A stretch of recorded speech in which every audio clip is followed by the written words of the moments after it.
Hi guys, welcome back to my channel and day new video. তো আশা করি সবাই মোটামুটি শারীরিকভাবে সুস্থ আছো।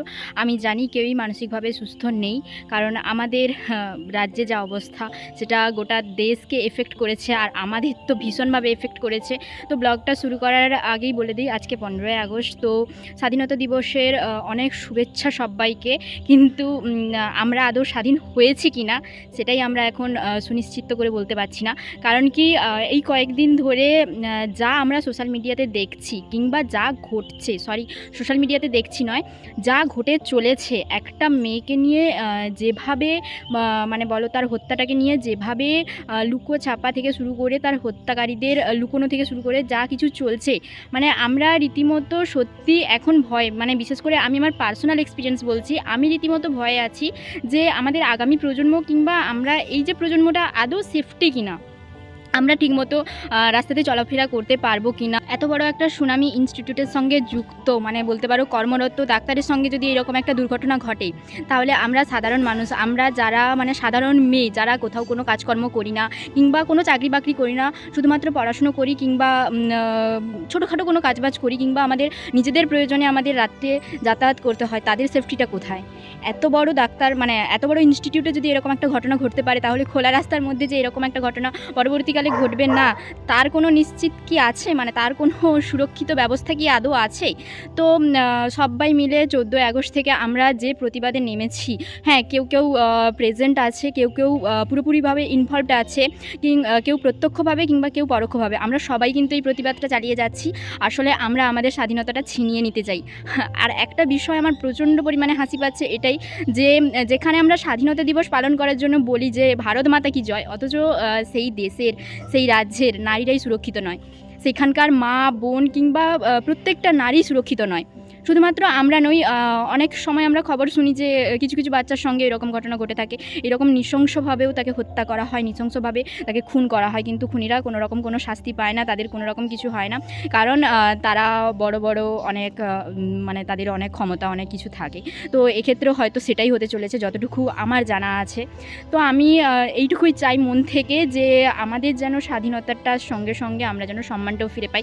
আদৌ আমাদের দেশ স্বাধীন কিনা, এখন অনেকের মনেই এই প্রশ্নটা আছে, মানে আমরা 90% মেয়ে হয়তো এইটা নিয়েই ভয়ে আছি যে আমরা আদৌ স্বাধীন কিনা, আমরা আদৌ একা রাস্তা দিয়ে চলাফেরা করতে পারবো কিনা। তো সবাই মিলে তার প্রতিবাদই করছি, আশা করছি সেই প্রতিবাদের ফল আমরা পাবো।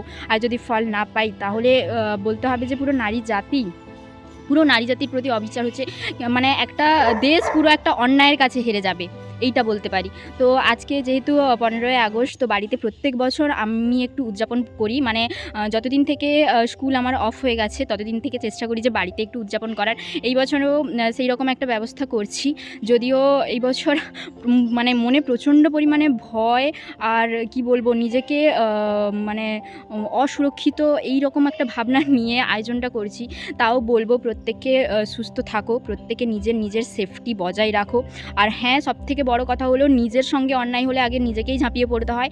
কারুর ভয়, কোনো সমাজের ভয়, পরিবারের ভয়, কারুর ভয় পিছিয়ে থাকা যাবে না। যদি নিজের প্রতিবাদটা তুমি নিজে করতে পারো না, তাহলে দেখবে পেছনে পরবর্তীকালে অনেকেই লেগে যাবে। আর যদি নিজের প্রতিবাদটা নিজে না করতে পারো, নিজে ঠিকঠাকভাবে মানে না করতে পারো, পিছিয়ে আসো, তখন দেখবে সবাই তোমার ওপর চেপে বসবে। এইটা আমার পার্সোনাল ওপিনিয়ন, আমি কাউকেই উদ্দেশ্য করে বলতে চাইছি না। তো তোমাদের ওপিনিয়ন কী আছে সেটা কিন্তু অবশ্যই জানিও। চলো একটু সাজিয়ে ফেলা যাক, যেহেতু উদযাপন করব, একটু সাজানো গোছানো যাক। আর কীভাবে উদযাপন করছি সেটাও তোমাদের সঙ্গে শেয়ার করব। উদযাপনটা শেয়ার করার আগে ভাবলাম, আগের দিন 14ই আগস্ট আমি গিয়েছিলাম আমাদের শহর বেলদাতে। তো সেখানকার কিছু জিনিস তোমাদের সঙ্গে শেয়ার করি, আর আমার কিছু কথা আমি তোমাদের সঙ্গে শেয়ার করি। তো দেখো, সেখানে পৌঁছেই আমি যখন দেখি রাস্তার দুপাশে যে দোকানগুলো আছে না, প্রত্যেকটা দোকানেই কিন্তু স্বাধীনতা দিবসের জন্য বিভিন্ন জিনিস বিক্রি হচ্ছে।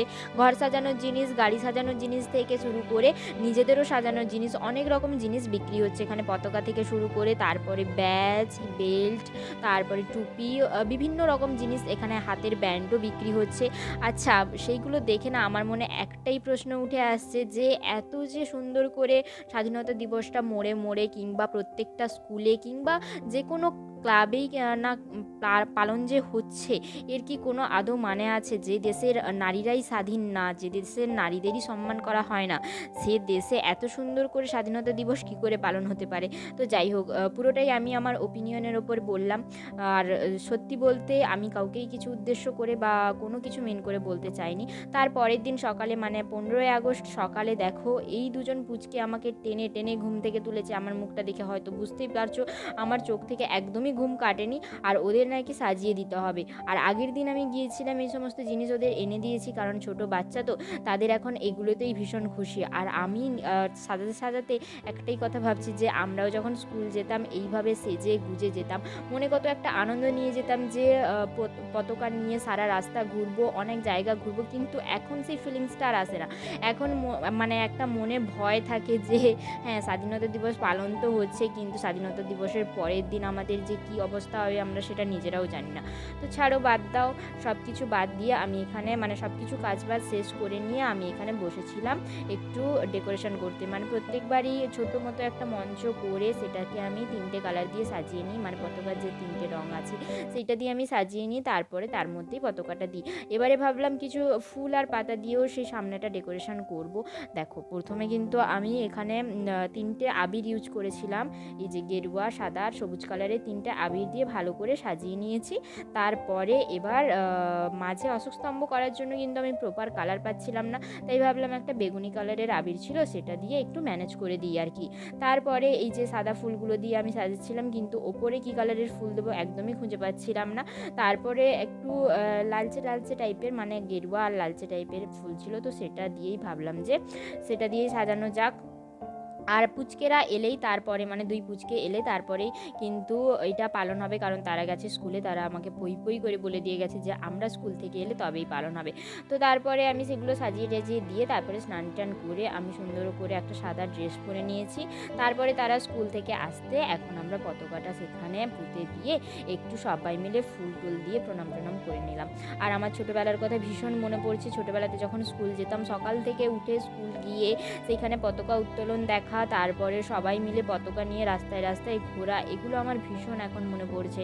আর তারপরে সেই ছোলা মুড়ি নিয়ে বাড়ি আসা। আচ্ছা, কে খেয়ে স্কুলে ছোলা মুড়ি পেয়েছো এই স্বাধীনতা দিবসে আমাকে কিন্তু অবশ্যই কমেন্ট করে জানিও।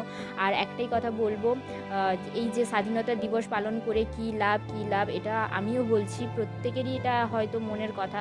কিন্তু কি বলতো, যদি স্বাধীনতাটা আসে তাহলে কিন্তু একদিনে আসবে না। আমাদের কিন্তু চেষ্টা চালিয়ে যেতে হবে, আমাদের কিন্তু লড়াই চালিয়ে যেতে হবে। তো মনে একটা আশা নিয়ে লড়ে যাওয়া। আর আমি কিন্তু আজকে মনে একটা আশা নিয়ে এটা পালন করলাম যে একদিন না একদিন সত্যি আমরা সম্মানের সঙ্গে স্বাধীনতা লাভ করতে পারবো।